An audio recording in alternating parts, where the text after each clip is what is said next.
We're back in Tokyo. And you know what that means, more cheap eats.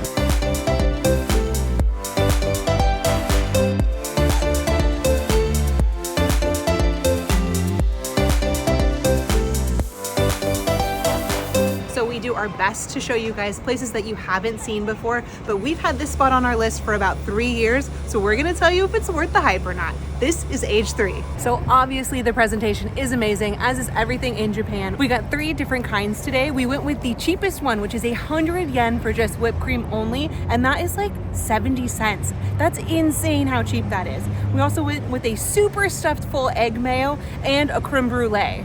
I am so excited. There was so many good options on there, and they have special seasonal ones. So when you come, there'll be a different one depending on what season it is. Which one should we try first? I want to start with... the plain? Yeah, let's start with that one. Plain first. So I do suggest getting 3 because then you get them in this nice little box to transfer, and it's such a small shop that there's nowhere to eat there. So you'll have to go to a park or take it back to your hotel to eat. If you only get 1, she hands it to you just like this, which is a little bit difficult to carry. So definitely try and get 3, that way you get a cute box. So it's a little different than I was expecting. It's just 1 piece of thick toast that they cut in the middle and stuff full. For some reason, I thought it was 2 pieces of bread.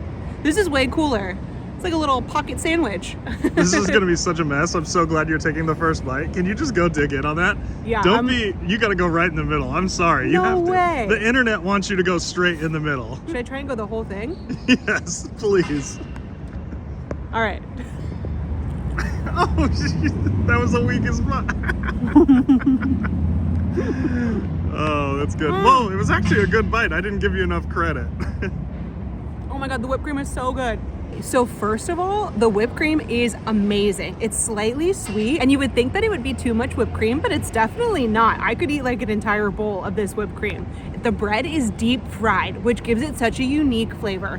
I don't know if I've ever had deep fried bread, just bread like that. It's so good. It's got like a chewy consistency to it, but it's also crunchy and soft at the same time. So many textures I can't explain. I'm gonna take one more bite of the corner here just to see if it gets a little crunchier on the crust here. Also, uniquely in Japan, they usually cut the crust off of things, but I think because this is a deep fried sandwich, they're keeping the crust on, and that's gonna add to that crunchy texture to counter with the whipped cream that's so silky and smooth. This is quite the monstrosity. The lacquer on that of the creme brulee portion is so crazy. It's breaking apart like brittle. Oh my gosh, it's oozing out. It's so juicy inside. I'm so nervous for you.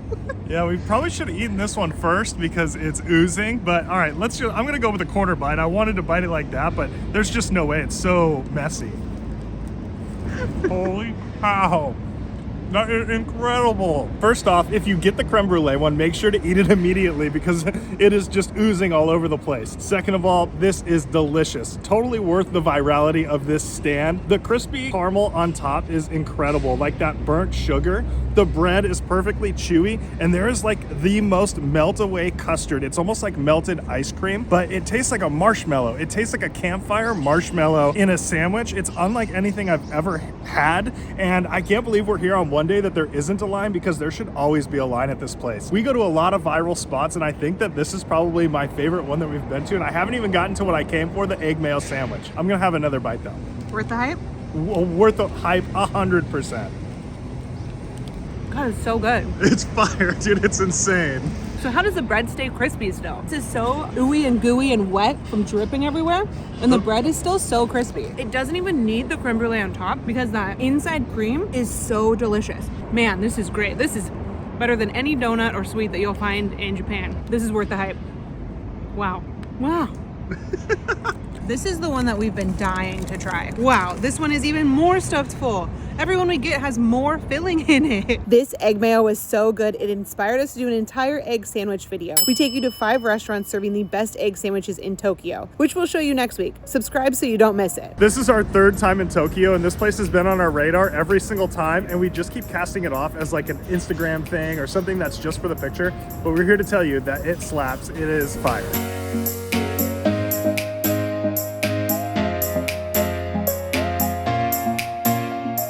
As we make our way to the next spot, I want to talk about one of the questions that we get asked the most, which is how do we decide the restaurants that we're going to eat at? Surprisingly, the only food tour we've ever taken was in Morocco, and that was mainly because we wanted to ride camels. We do all of our research via YouTubers we love, travel blogs, the occasional viral TikTok, and Google reviews, so it's super important we're able to stay connected while traveling. Gone are the days of paying crazy roaming fees with your carrier back home or trying to find a SIM card shop upon landing in a new city you can't speak the language. The easiest way to stay connected is via an eSIM, and our top choice is Saily. We love Saily because you can purchase, download, and set it all up before you even board your plane, so you know it will be activated and ready the second you land. With over 190 countries of coverage, we're able to stay connected worldwide. Simply download the app, choose your country, your data plan, and activate. So don't spend your vacation Wi-Fi hopping from restaurant to mall on patchy Wi-Fi. Scan the QR code, click the link in the description, or go to their website, saily.com/here'sgood, and use our code here'sgood for 15% off your first eSIM purchase. Make your trip a little easier and get an eSIM. It may not be a cheap eat, but it's a great deal. Saily eSIM has got you covered. And don't miss out on our exclusive 15% discount using the code here'sgood at checkout. So one of the most popular and easiest breakfasts in all of Tokyo is onigiri. We are trying a new spot called Yamataro for breakfast today. Yamataro Onigiri is just south of Ikebukuro, so this is a perfect breakfast before you hit Sunshine City to see the beautiful viewing deck there. It is a tiny little shop with only 6 bar seats. She makes every onigiri to order. There was an English menu available, which I didn't need to use my Google Translate at all, which is always a plus. The staff is so friendly, and the woman who's making your onigiri speaks English, which is helpful. There are so many choices on the menu, so no matter what you're feeling, there's going to be something here to satisfy your cravings. The onigiri range from 300 to 600 yen, and they do accept cash only, which is a good thing to remember. The onigiri rice is warm, which is unique because I'm used to getting them at a konbini where it is cold. She stuffs the onigiri completely full. We got 3 different kinds: a spicy tuna mayo, a garlic shrimp,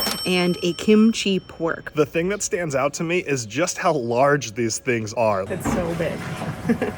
We got 3 and filled up between the 2 of us. I would definitely say maybe 2 at the maximum, but then again, they're so delicious that you're gonna wanna get more. The flavor of the garlic shrimp one is insane. It's like garlic extract, and the rice is perfectly seasoned. She is making these onigiri so fast, like with a quickness, and she builds each one individually, and she has this unique way of folding them up into the seaweed where she just grabs one sheet of paper and then wraps them up super quick. It is such a neat experience. The flavor of the spiciness in both the spicy tuna and the kimchi is something that I've never experienced before. It is such a good spice flavor. The seaweed is crunchy, and then as it forms to that hot rice, it gets nice and chewy with such a good seaweed flavor to it. I literally cannot decide which one I like more, but I think my favorite is gonna have to be the spicy tuna. They do have some soy sauce and some chili powder that you can add, but I'm telling you, it does not need it. It's all seasoned so well.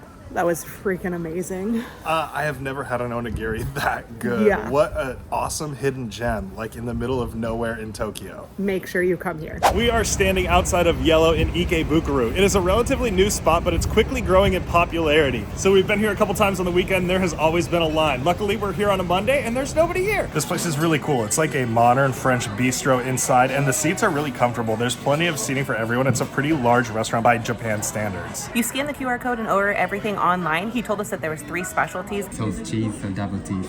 French toast, a fluffy French toast. We decided to get all 3, but switch that melon float for a coffee float. How cute is this? So this is the coffee float. There's milk, coffee, and then a chocolate bear of ice cream in there. It is so cute. It's melting away, so I'm gonna drink some of it so it stops spilling all over the place. Look at the little bear in there. It's really not sweet at all, which is great. It just tastes like coffee and milk, like a cafe latte. Want to try this bear, but I don't want to murder him. That's a slippery slope, you're right. Oh, he's on top of the ice. Cool. Oh, he's so icy. I don't even know how I'm going to be able to do that. Delicious. It's so cute. I love him. So Omurice is actually like a medium rare egg. It takes a ton of skillful craftsmanship to make one, but they roll up them on a little pan into a ball, and then when it comes to the table, they'll slice it open, and all of the medium rare ooey gooey egg will ooze all over the place. It's a really cool thing, and when you're in Japan, you absolutely have to try it. I am so excited. You can see them making it, and they make the omurice at your table, which is such a cool experience. ダブルチーズハンバーガーオムライスです。 She took a knife and skillfully sliced it down the middle, and it opened up and oozed all over the rice. Then she put the hamburger on top and poured this beautiful, luscious demi-glaze and topped that with cheese. I even think the hamburger itself, it's a little jiggly, and I think that there's cheese inside of it. It is just such a beautiful looking dish, and the presentation could not be any cooler. Should I go right in the middle? I would go right in the middle. I'm so nervous. Oh, it is stuffed there's with cheese inside. What a huge portion too. So many flavors. Whoa, first off, the egg is cooked so well. I know it looks a little runny for our American viewers, but it is delicious. The hamburger is so seasoned. The cheese comes out. The demi glaze has like a little sweet but savory flavor to it. And you can taste a little bit of the tomato on the rice, which is like classic for omurice. This is delicious. Maybe we should have gotten two. I love this. This is something you absolutely have to try when you come to Japan. It's unlike anything we have in America at all. I love all the textures. The creaminess of the egg, the firm rice, and that jiggly hamburg on top with that ooey gooey cheese is just so money. There is currently an egg shortage in America. Eggs are crazy expensive, so this seems even more of a luxurious treat here in Japan. One thing I really like about this place is that they course everything out for you, so everything is as fresh as it possibly can be when it arrives to your table, and the presentation is just unmatched. She brought us some maple syrup so I can drench it myself. Oh my gosh. I think that might be too much. What a thick, that is thick with two C's. Look at that French toast. It's 11 a.m. We're having ice cream and syrup. What the heck? That is crazy. So juicy. This place is clearly known for their eggs. This is the eggiest French toast I've ever seen. There's like a slight cinnamon flavor, that vanilla bean obviously, and the maple syrup, and the hot and the cold. Oh, it's delicious. There's also some powdered sugar on there that makes it even sweeter. This is like a sweet bomb, but in the best way. Definitely order it after your omurice so that it's like a dessert for you. It's also like the thickest piece of toast I've ever seen. There's a nice little crisp on the outside from being in that pan. It's delicious. I would say you could get two omurice and the French toast to share. Bold statement. Yeah. The craziest part is the whole staff is relatively young, making this bomb food. There's a ton of spots to have omurice in Japan, but this should be top of your list. We are in the mood for something spicy tonight, so we are headed for some tantanmen. We're in Ikebukuro and we're headed to Rokuboutantanmen. This restaurant is so tiny. There are only 7 seats. We had to wait about 20 minutes to get inside. One of my favorite things in Tokyo is these tiny noodle shops. You have seats around the kitchen so that you can see them making your meal. Also, anytime you're eating anything red like spicy noodles, you get a bib, and I just love seeing Brandon put his bib on. You order here on the vending machine, but you'll need your Google Translate because there's not an English option. Once you decide on your noodles, you can choose your level of spicy and level of tingle. If you're unfamiliar with the Szechuan tingle, it's much different than spicy. It's more numb and tingly, but it's one of my favorite flavors. There are 2 noodle choices, authentic Szechuan or modern Japanese. We decided to get one of each to compare. The actual noodles and mincemeat seem to be the same, but the toppings are what's different. Japanese one has some peanuts, sprouts, green onions, and dried shrimp, while the Szechuan one has bok choy and green onions. We also ordered cilantro because it's so rare to see in Japan that we just had to add it. The noodles are a good thickness to hold that sauce and meat, and immediately I can tell it's going to be spicy from the smell. With tantanmen, you want to mix it good to cover every single noodle. The numbingness is amazing. The flavor is so different. The Japanese one is a more peanut sesame flavor, while the Szechuan one is just a classic Chinese spice. We've traded back and forth a few times, and that numbing tingling has really kicked in. The level 5 spice is great. It's actually not as spicy as I was expecting. What's really getting us is that tingling on your tongue. The numbness, it's addictive. I think I like the Szechuan noodles more, but that's just because I wasn't feeling like a sesame flavor tonight, but you can't go wrong with either. And if you want some spice in your life, this is definitely the spot. We are escaping the cold tonight and trying a new ramen spot called Oreryu Shio, and they are famous for milky tonkatsu broth and customizable ramens. Let's get inside and see what it's all about. This is one of those spots you order from a vending machine outside. Luckily, the server saw us struggling and came to the rescue and showed us to our table. Thank you.